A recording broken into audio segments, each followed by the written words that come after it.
पहले तो हम सुबह फंस गए लव होटल में। वो क्या होता है भाई? अब हमें नहीं पता था भाई ये होता क्या सिस्टम है। वहाँ एक तो सबसे गलत बात है 3 बजे चेक इन होता है भाई दिन में। मेरी फ्लाइट 2-2:30 बजे आई थी सुबह, मेट्रो चलती है सुबह 5 बजे। तो पहले तो हमने 3 घंटे वेट किया कि मेट्रो चलेगी भाई तब जाएंगे। 8-10 हज़ार ऊबर दिखा रही है, क्यों खर्च करना है, हम तो भाई ट्रैवलर है, जितना पैसा बचेगा बचाएंगे। हम पहुँचे मेट्रो लेके हॉस्टल में, 7 बजे हम पहुँच गए थे। अब भाई और 12 घंटे का ले ओवर था मेरा वियतनाम में, तो मेरे को तकरीबन 24 घंटे से भी ज़्यादा हो चुके थे चले हुए, और मैं पूरा ऐसे नींद में था कि अब तो बस पैसे ले लो मैं सोऊंगा। मैं हॉस्टल में पहुंचा, उसने बोला भाई 3 बजे चेक इन है तुम्हारा। मैंने यार 3 बजे तो नहीं रुका जाएगा, 7 बज रहे मैं तो बेहोश हो जाऊंगा, और फिर पूरा दिन खराब है, 3 बजे सोऊंगा तो उठूंगा कैसे। मैंने बोला एक काम कर, मैं तुझको पैसे देता हूँ और तू मेरा रूम दे दे। कहता नहीं। भाई मना ही कर दिया, और मुझे लग रहा मैं इसको समझा नहीं पा रहा हूँ। मैंने बोला मैं तेरे को आज का भी पैसे देता हूँ, 5,000 है ना तेरे, पर मुझे रूम दे दे। कहता नहीं 3 बजे ही दूंगा। 3 बजे ही दूंगा मैं। यार ये बात तेरी समझ नहीं आ रही। ठीक है, मैंने लगेज रखा, मैं चल दिया, मैं गली में ढूंढता हूँ कोई। तो यार वहाँ पे ना एक होटल था वो लाल सा, तो मैं तो यही देख रहा था रूम्स अवेलेबल। अब उसमें मैं गया तो वहाँ पे क्या था कि वहाँ बटन लगे हुए थे 401, 402, 403, और उनकी फ़ोटो लगी हुई थी और वो नीचे बटन थे। अब मुझे लगा कि यार इन्होंने वो बताए हुए हैं कि रूम ऐसे ऐसे हैं, 402 वाला, उसमें पैसे भी लिखे हुए थे नीचे। ठीक है यार ये कर लेते हैं, ठीक है 4-5 हज़ार का पड़ रहा है, सो जाएंगे अपना। मैं वहाँ चिल्ला रहा हूँ खड़े होकर, कोई नहीं था। मैं कौन है, एनीबडी देयर, कोई नहीं आए। भाई लॉन्ड्री वाला आए, मुझे देख के चला जाए। मैं उसको बोला बुला दे भाई किसी को। थोड़ी देर में बराबर में ही रूम, मेरे गेट था, गेट खोल के बंदा बाहर आ गया। साला मैं इतनी देर से चिल्ला रहा हूँ, तो कहता कुछ पे जाना है। मैंने कहा ये 400 दबा दे। इसने 402 दबाया, मैंने पैसे करा, यूँ बोलने लगा रूम पे जाओ। ठीक है भाई चलते हैं, हम रूम पे चले गए। मैंने जैसे ही रूम खोला भाई, उस रूम में तो जंजीरें पड़ी हुई है, बेड पे जंजीरें हैं, और मशीन अंदर घुसते ही एक मशीन लगी हुई है, तो वो मशीन चालू हो गई एकदम से कि अब बटन दबाओ आपके पैसे कट जाएंगे और ये रूम एक्टिवेट हो जाएगा। और उस पर रूल्स लिखे हुए थे इंग्लिश में कि एक बार रूम बंद हो गया तो 4 घंटे से पहले खुलेगा नहीं, कि वो लव होटल है। अब आप उसमें अपनी गर्लफ्रेंड के साथ लोग हो जाओगे, उसमें जंजीरें और ऐसे ऐसे प्रोग्राम की पूरी प्रोग्राम है फ्रिज वगैरह, कोल्ड ड्रिंक जो भी था, जिसमें उसमें से लोग पैसे कट जाएंगे। बट वो बहुत सीढ़ी सा रूम था भाई यार ये क्या भाई, ये चटक है भाई। मैंने नहीं, ये मैंने रील्स पे देखा है। हाँ मैंने कदम भी नहीं रखा भाई उसमें। मैंने ये तो सिस्टम की, उसने जब बोला कि गेट नहीं खोलूंगा यार ये पंगा है कुछ। और उसमें लिखा था कि अगर आप गेट खुलवाते हो, एक बटन दबाओगे तो नीचे से खुलेगा, तो एक बार गेट खुलने के भी कुछ पैसे थे, मतलब पेनल्टी थी आप पे। उसका मतलब प्यार का माहौल बना रखा था कि अब अंदर ही रहो। तो जंजीरें थी और क्या क्या था? वो थी हथकड़ी जंजीरें, मतलब हथकड़ी जो होती है वो थी, और सामान पड़े थे इधर उधर, मतलब क्या डंडे वंडे, छड़ी वड़ी पड़ी थी। तो पूरा सिस्टम था भाई मैंने कहा यार ये क्या हो रहा है सुबह सुबह मेरे साथ में। मैं भाग लिया वहां से नीचे। तो मैंने उसको बोला लिफ्ट करा, लिफ्ट भी नहीं चलती, लिफ्ट नीचे से ही ऊपर आ सकती है, और जब आपका टाइम होगा तभी एक्टिवेट होगी। तो वो लॉन्ड्री वाला जबरदस्ती रहो यहाँ। लव होटल का मतलब कंसेप्ट यही होगा। तो लॉन्ड्री वाला एक छोटी सी सीढ़ी से जा रहा था, तो मुझे बोला कि भाई हट भाई मुझे जान दे। मैं चला गया उससे। तो फिर उसके बराबर में एक होटल मैंने लिया भाई, उसने 7,000 का दिया मुझे 5-6 घंटे का। बढ़िया होटल था। मैं भाई सो, टेंशन नहीं, इतनी मड़क नहीं ले सकते, बन गए ट्रैवलर जितना बनना है। सो के उठा मैं, तो भाई मैं नहाने का हिसाब पूछा, तो उसने बोला वी हैव ऑनसेन। भाई होता होगा कुछ ऑनसेन बोनसेन। होटल में नहीं थे नहाने वहाने का? होटल में ही जिसमें था। उसने बोला कि आपका जो है लड़कियों का 3rd फ्लोर पे है, लड़कों का 4th फ्लोर पे है, बट हमारे पास ऑनसेन है। रूम में बाथरूम्स नहीं थे? नहीं रूम में नहीं था, हम हॉस्टल में थे ना। अच्छा। तो ठीक है भाई 4th फ्लोर पे चले जाएंगे लड़कों का। भाई मैं जाके देखा तो ये वॉश बेसिन है, और अंदर एक इतना बड़ा रूम है ये, और इसमें नंगे नंगे लौंडे खड़े हैं 5-10। यार ये क्या हिसाब है भाई, पूरे नंगे नहा रहे हैं ये तो सारे। तो फिर मैंने थोड़ा ऑनसेन के बारे में पढ़ा, तो ऑनसेन की इनकी क्या टेक्निक होती है कि सब नंगे नहाते हैं, और ये जमाने में बहुत कॉमन चीज़ है। इसका मेन चीज़ क्या है, एक पूल होगा उसमें 40 डिग्री टेम्परेचर पे गर्म पानी होता है, वो आपकी यहाँ तक होता है, तो आपको उसमें बैठना होता है। तो वो कहते हैं कि वो पानी जो है ना आपकी बॉडी की सारी गंदगी निकाल देता है, डिटॉक्स कर देता है। ये हमारे आयुर्वेदा में भी है ये तरीका, वाकई में काम करता है ये। तो भाई ठीक है, बट यार हम नंगे कैसे नहा ले भाई किसी के साथ, और भाई मेरे को बड़ा अजीब लगे। और उन वो लोग बिल्कुल भी हंसी मजाक नहीं, कुछ नहीं, वो स्ट्रेट फेस में नहा रहे हैं प्रॉपर। ऐसे बराबर से निकल जा रहा भाई मेरे बराबर से, मैं यूँ बच रहा हूँ ये क्या है। तो ठीक है, मैं देख रहा हूँ दिन में कब टाइम मिलेगा मुझे जो मुझे खाली मिल जाए। अब नहाना तो है ही भाई, बाहर निकलना है। तो मैंने देखा 2-4 बार चक्कर काटे उसके, मुझे वो खाली मिल गया कि अब ये 2-3 बजे तक नहा लेंगे, 4 बजे के बाद कौन नहा रहा है। मैं गया भाई, मैं नहाया वाया, कपड़े उपड़े, उसमें बाहर ही है, उसमें इतना बड़ा वो लगा रहता है पोस्टर कि अगर आप इसके अंदर कपड़ों में गए तो आप पे पेनल्टी लगेगी, तो कपड़े में नहीं जा सकते कच्चे बच्चे में।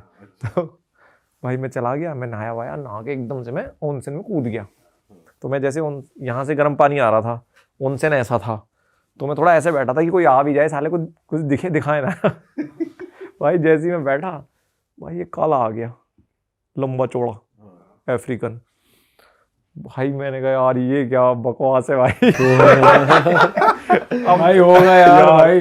अब या तो मैंने कहा यार इसके साथ या तो 1-2 और आ जाए, इसके साथ तो यहाँ पे टिका नहीं जाए। अब दिमाग 2 तरीके से चल रहा है। अब मैं बैठा हूँ भाई, और वो आके साला ऐसे, ये भाई बैठा है ना, ऐसे बैठ गया भाई, इस तरफ में, तरफ मुंह करके, हाँ ऐसे ऐसे चौड़े में, ऐसे चौड़े में। मैंने भाई यूं कर लिया, ऐसे घुटने उठा लिए। यूं कर रहा हूँ, तो आकाश भाई ने ये कर लिया। मैं ऐसे बैठा हूँ, मैं ठीक है भाई, ऐसे ऐसे अपना थोड़ा सा विचार वाली पोजीशन में कि बंदा कुछ सोच रहा है, डिस्टर्ब ना कर दे। तो मैं सोचा उठूँ तो साला उठूँ कैसे भाई। तो पानी मेरे तरफ से आ रहा था, तो मैं उससे आई कांटेक्ट भी नहीं कर रहा, क्या डाले देर से हेलो करूँ। तो मेरे से बोलता एक्सक्यूज मी ब्रदर, यस। तो कहता वो पानी ना वहाँ से आ रहा है, तो उधर गर्म होगा, why don't you sit here. मैं क्या क्या कह रहा भाई तू। भाई मैं उठा, मैं भाई तेरी नीयत ठीक नहीं लग रही मुझे, मैं तो जा रहा हूँ। मैं तो भाई उठ के भाग गया। फिर उस दिन ना शाम वहाँ पे एक बंदा आया था इंडिया से, पाजी थे हमारे। तो मैंने आते उसको बोला भाई तुझे पता है यहाँ पे नहाने का जुगाड़ नंगा है। कह रहा जी हाँ हम ना जाएंगे नंगे वंगे, हम तो कच्चे में ही जाएंगे। पाजी कच्चे में ही जा रहे हैं नहाने। वो नहीं माना भाई, फाइन भरा उन्होंने। अब पता नहीं पेनल्टी वो लगाई नहीं लगाई भाई, वहाँ तो लगा हुआ था पोस्टर। तो पाजी तो कच्चे बच्चे में हाथ डाल के एकदम बढ़िया से नहा रहे थे। भाई क्रेजी सीन है यार भाई। बट जापान के गांव वाँव और ये सब कैसे है भाई, आपने तो पूरा एक्सप्लोर करा है। भाई जापान के गांव बहुत ही सूदिंग चीज़ है, बहुत ही सूदिंग। पर यह है कि मेरे को अगर चूज करना हो ना कि चाइना या जापान, तो मैं चाइना करूँगा। उसका रीज़न है वो मेरी तरह बदतमीज से हैं थोड़े, मतलब वो हाँ रिलेटेबल लगेंगे यार कि थोड़ा कुछ तो हो रहा है। वो बहुत ही अच्छे हैं यार जापान के, बहुत ही अच्छे हैं। मतलब वो शायद वो शांति थोड़े दिन में बोरियत बन जाए। और वहाँ जैसे आप चाइना में थे तो पीछे टिकटॉक फुल वॉल्यूम चल रहा है, जापान में तो लोग बात करने पे भी ऑफेंड हो जाते हैं। हाँ भाई वो हो जाते हैं, मतलब वहाँ पे तो बहुत ही।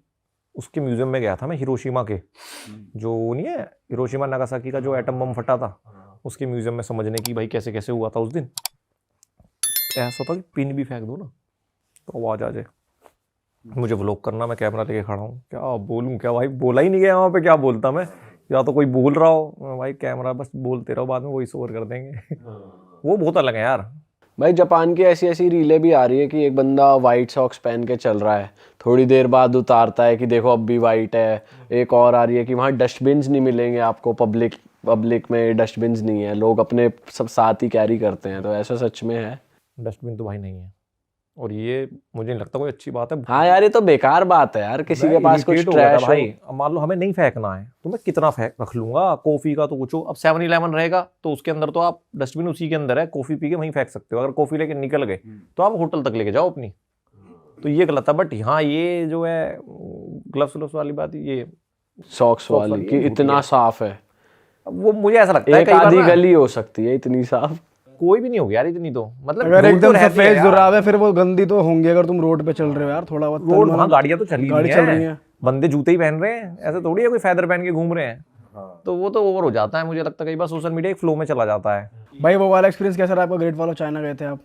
यार वो अच्छा एक्सपीरियंस था, मतलब कि उन्होंने अच्छी हिस्ट्री रही है उनकी उसके पीछे। ऐसा नहीं है कि कुछ भी बना दिया हो, कि वो मुझे ऐसा लगता है ग्रेट वॉल में घूम के आपको पता चलता है बहुत ऑब्सेस्ड हैं अपनी बाउंड्रीज को लेके। चाइनीज जो है, आप ये सोचो ना इनके खून में है, जैसे पंगे करते रहते हैं बॉर्डर पे। तो 2-3 हज़ार साल पहले इन्होंने बनानी शुरू करी थी और 2000 साल तक बनाई है। तो सोचो कितनी सारी सल्तनत खत्म हो गई, कितने सारे राजा बदल गए, बट ये दीवार बनाते रहे। और ये इतनी बड़ी दीवार है कि दिल्ली से न्यूयॉर्क चले जाओगे। 22,000 दुनिया की सबसे लंबी दीवार है, 22,000 किलोमीटर के आसपास लंबी दीवार है। और जो भी कैदी होते थे, जो मजदूर थे, जो भी कैदी होते थे, उनको भी वहीं भेज दिया जाता था। जो थोड़ा सा पकड़ा गया उसको वहीं भेज दो, चलो वहीं काम पे लगा दो। और जो मरता था उसको वहीं दफना देते थे, क्योंकि कई जगह ऐसी दीवार ऐसी जगह थी कि नीचे जाना या वहाँ जाना बहुत मुश्किल था। तो उन्होंने ये सोचा कि ये तो बड़ा नोबल काम है, तुम तो इतिहास में हो जाओगे, तो उसमें ही दफना के चलो। तो कहते का आंकड़ा है कि 5 लाख से 10 लाख लोग उसी के अंदर दफन है। बाप रे। किसी को हुआ है वहाँ घोस्टली एक्सपीरियंस? ये तो भाई उनसे पूछना भी बड़ा मुश्किल है और समझना भी बड़ा मुश्किल है। और उनको समझाना मुश्किल है, बोल क्या रहे हैं। समझना भी बड़ा मुश्किल है। हाँ, बट आपने नाइट लाइफ पार्टीज वो सब देखा, क्लब्स देखे वहाँ के? भाई पीते बहुत हैं, बहुत पीते हैं। अरे वाह, आपने ये वीडियो यहाँ तक देख ली भाई, तुमने हमारी मेहनत सफल कर दिया। तुम ही लोग हो असली रियल हिट। और अगर आपको बहुत मजा आ रहा है ऐसी क्लिप्स में, ऐसी वीडियोस में, तो फटाफट जाइए प्लेलिस्ट पे, बिंज वॉच कीजिए, सारी वीडियोस देख डालो और मौज काटो। That is it. हम मिलेंगे नए पॉडकास्ट में, नई क्लिप में। Till then bye bye, see you, take care, do subscribe.